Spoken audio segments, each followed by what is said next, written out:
नमस्कार बच्चों, आज हम पढ़ेंगे कक्षा 6 पाठ संख्या 8 परिवेश हिंदी पाठमाला और पाठ का नाम है अनोखा पुरस्कार। पाठ संख्या 8 और पाठ का नाम क्या है? अनोखा पुरस्कार। बच्चों, प्रस्तुत नाटक में बताया गया है कि जो लोग अपना कार्य पूरी निष्ठा और लगन से करते हैं उन्हें हर जगह सम्मान मिलता है। कि जो लोग अपने कार्य को पूरी निष्ठा और लगन से करते हैं उन्हें हर जगह सम्मान, इज्जत, मान मिलता है।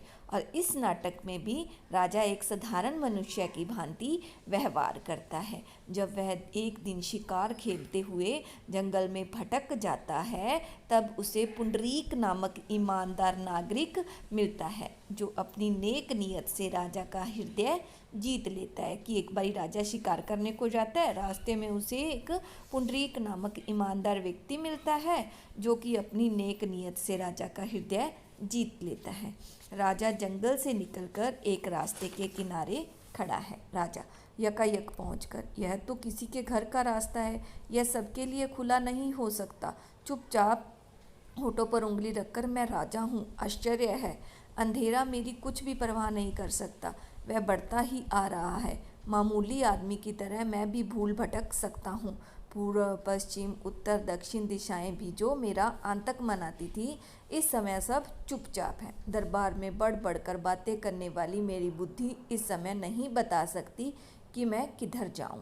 राजा एक बार रास्ता भटक जाते हैं, शिकार करने के लिए जाते हैं, तो अभी उसे ये नहीं पता चल रहा था राजा को कि वह इस समय, रात्रि के समय, वो किधर को जाएं। और ये बढ़िया बढ़िया चमकीले कपड़े, ओह मुझे बहुत भारी लग रहे हैं। आज मेरा सारा अभिमान मुझे झूठा जान पड़ रहा है। हंसता है, अच्छा हुआ, मुझे पता तो चल गया कि मैं वास्तव में राजा ही नहीं, मनुष्य भी हूँ। तो राजा को एहसास होता है कि मैं वास्तव में राजा ही नहीं बल्कि एक मनुष्य भी हूँ। किसी की आहट सुनता है। राजा वहाँ पे खड़े होकर किसी की आहट को सुनता है। कोई आ रहा है, मुझे क्या करना चाहिए? क्या कुछ राजपन दिखाऊं? नहीं नहीं, फेंको इस राजपन के ढोंग को, मनुष्य होने का लाभ लो। राजा कहते हैं, नहीं, मुझे राजा बन के नहीं, अर्थात एक साधारण मनुष्य रह करके ही बात करनी चाहिए। तभी एक वन रक्षक का प्रवेश होता है। वन की रक्षा करने वाला एक आदमी है, उसका प्रवेश होता है। वन रक्षक, आज मैं बदमाश को पकड़ पाया। तुम कौन हो? मैं बदमाश नहीं हूँ, तुमको विश्वास दिलाता हूँ। राजा को कहता है, आज मैंने बदमाश को पकड़ लिया है। पर वो कहता है कि तुम कौन हो? वो कहता है कि मैं बदमाश नहीं हूँ, मैं तुम्हें विश्वास दिलाता हूँ। अच्छी बात है, किसने बंदूक चलाई? मैंने नहीं चलाई। राजा कहता कि मैंने बंदूक तो चलाई ही नहीं। तिरस्कार के स्वर में, तुम झूठ बोलते हो मन में। राजा कहता कि मन में झूठ बोलता हूँ? कैसे दुख की बात है कि मैं राजा होकर एक अपराधी की तरह सुन रहा हूँ। तुम मेरी बात का विश्वास करो भाई, मैंने बंदूक नहीं चलाई। तो वन रक्षक कहता है, अच्छा अच्छा, इधर आओ, तुमने राजा की एक हिरन को गोली मारी क्या? नहीं मारी। तो राजा कहता है, नहीं, सचमुच नहीं, मैं खुद राजा का बहुत सम्मान करता हूँ, मैंने भी गोली की आवाज़ सुनी है और मुझे भय है कि कुछ चोर या डाकू जंगल में छिपे हुए हैं, मुझे यकीन नहीं। वन रक्षक कहता, मुझे नहीं यकीन, खैर तुम कौन हो और तुम्हारा क्या नाम है? वो कहता है, राजा कहता है गंभीर होकर, मेरा नाम? वन रक्षक कहता है, हाँ तुम्हारा नाम। तुम्हारा कोई नाम तो होगा ही कि नहीं है? तुम कहाँ रहते हो और क्या करते हो? राजा कहते हैं कि इन प्रश्नों के उत्तर देने का मुझे अभ्यास नहीं है। वन रक्षक, हो सकता है, पर ये ही प्रश्न है जिनके उत्तर देने में सच्चे आदमी को डर नहीं लगता। खैर, अगर तुम अपने बारे में कुछ साफ उत्तर नहीं देना चाहते हो तो मत दो, मगर तुम जाना कहाँ चाहते हो, चलो मैं तुम्हें बाहर निकाल आऊँ। तो राजा कहता है, शुभ होकर एकदम से चिंतित हो गया, तुम किस अधिकार से? वन रक्षक कहता है जोश के साथ, मैं राजा का वन रक्षक पुंडरीक हूँ, इस अधिकार से। राजा गौर से देखकर, पुंडरीक? वन रक्षक अकड़ के साथ, जी हाँ पुंडरीक, किसी आदमी को जिस पर मुझे शक होता है और अब तक वह अपना परिचय जितना तुम्हें दिया है उससे अधिक नहीं देता, मैं इस राह से नहीं जाने देता। तो राजा, अच्छी बात है भाई, मुझे बड़ी खुशी है कि मेरी तरह तुम भी राजा के सच्चे अफसर हो और अगर तुम विश्वास करो तो। वन रक्षक कहता है, नहीं, तुम विश्वास के पात्र नहीं हो, क्योंकि राजा ने अपना परिचय नहीं दिया था ना, तो इसलिए वो कहते कि तुम विश्वास के पात्र नहीं हो। राजा कहते हैं कि मैं राजा का एक अफसर हूँ, मैं राजा के साथ इस जंगल में शिकार खेलने के लिए आया था और यहाँ राह भूल गया हूँ। जंगल में मुझे रात हो गई और मैं घर से बहुत दूर पड़ गया हूँ। तो वन रक्षक कहते हैं इसमें सच्चाई की कमी है, अगर तुम शिकार को निकले हो तो तुम्हारा घोड़ा कहाँ है। राजा कहता कि घोड़ा थक कर गिर पड़ा, मैंने उसे छोड़ दिया। वन रक्षक कहता यदि मैं तुम्हारी बात पर विश्वास न करूँ तो। राजा कहता कि मैं झूठ नहीं बोलता भले आदमी। तो उसने क्या कहा, वन रक्षक कहता है वाह वाह, दरबार में रहते हो और झूठ नहीं बोलते। राजा कहते हैं कि खैर तुम जैसा समझो, मगर मैं झूठ नहीं बोल रहा हूँ, यह मैं तुमको विश्वास दिलाता हूँ। कहो तो प्रमाण दिखा दो, मैं झूठ नहीं बोल रहा हूँ। जेब से 1 रुपया निकालकर और पुंडरीक की ओर बढ़ाकर, यह लो इनाम, और आज रात को मुझे अपनी झोपड़ी में रहने दो। वन रक्षक राजा का मुंह देखता है।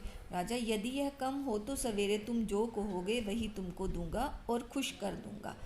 वन रक्षक जोर से हंसकर, ओहो, अब मैंने माना कि तुम दरबारी हो। आज के लिए एक छोटी सी रिश्वत और कल के लिए एक बड़ा सा वादा, एक ही सांस में दोनों। मगर मेरे दोस्त पुंडरीक दरबारी नहीं है। राजा क्रोध से, तू एक नीच आदमी है, जुबान संभाल कर बात नहीं करता, मैं तेरे बारे में अधिक जानना चाहता हूँ। वन रक्षक लापरवाही से, तू और तेरे शब्द को इस तरह लापरवाही से मत फेंको, मैं भी उतना ही भला आदमी हूँ जितने तुम हो। राजा शांत होकर, क्षमा करो मित्र। वन रक्षक मुस्कुराकर, मैं क्रोध में नहीं हूँ, पर जब तक तुम अपनी सच्चाई पर मेरा संदेह है तब तक मैं तुम्हें विशेष प्रेम भाव नहीं दिखला सकता। वो कहता कि जब तक मुझे विश्वास नहीं हो जाएगा कि तुम सही हो तब तक मैं तुम पर प्रेम भाव नहीं दिखा सकता। राजा कहता कि तुम ठीक कहते हो, पर मैं तुम्हें कैसे विश्वास दिला सकता हूँ। वन रक्षक, ओ, तुम जैसा मुनासिब समझा करो। राजधानी यहाँ से 10 मील 16 किलोमीटर पर है, पर अभी राजधानी जाना चाहो तो मैं तुम्हें रास्ता बताऊंगा। अगर तुम रात भर इस गरीब के घर टिकना पसंद करो तो मेरे सिर आंखों पर रहो, सवेरे मैं तुम्हारे साथ चलूँगा। वो कहता कि आज रात तुम मेरे साथ रह लो और सुबह मैं तुम्हारे साथ चलूँगा। और राजा, क्या तुम अभी साथ नहीं चल सकते। वन रक्षक, नहीं, चाहे तुम राजा ही क्यों न हो। राजा, तब तो चलो, मैं तुम्हारे घर में रात काटूंगा। तो उसने क्या कहा, उसने कहा कि घोड़े पर सवार होकर एक सरदार का प्रवेश। तभी जब वो पुंडरीक और राजा बातें कर रहे थे वहाँ पे एक सरदार आ जाता है। तो सरदार कहते हैं महाराज कुशल से तो हैं, महाराज के लिए हमारे सारा जंगल छान लिया। वो कहते हैं कि महाराज आप कुशल पूर्वक तो हो, मैंने आपके लिए सारा जंगल छान मारा। वन रक्षक चकित होकर आंखें फाड़कर, कौन महाराज, तब तो मुझसे बड़ी भूल हुई, घुटने टेककर महाराज आपके साथ मैंने जो ढिठाई की उसे क्षमा कर दीजिए। राजा तलवार खींचता है। वन रक्षक, महाराज आप अपने इस सेवक का वध निश्चय ही नहीं करेंगे जिसने ईमानदारी से अपना कर्तव्य पालन किया है। राजा, नहीं मेरे सच्चे और बहादुर मित्र, मैं तुम्हें क्षमा नहीं कर सकता, मैं तुम्हारे जैसे नेक और सच्चे आदमियों के सम्मान का ऋणी हूँ। उठो राज रतन पुंडरीक, उठो, अपनी पदवी का प्रमाण और मेरी प्रसन्नता का चिन्ह यह तलवार लो। तुमने हमें जो सुख दिया है उसके लिए 1000 रुपये सालाना का पुरस्कार तुम्हें जीवन भर मिलता रहेगा, कि तुम्हें 1000 सालाना पैसे मतलब तुम्हें मिलते रहेंगे। पुंडरीक, महाराज पुरस्कार कैसा, मैंने तो मात्र अपना कर्तव्य निभाया है। राजा तलवार देता है।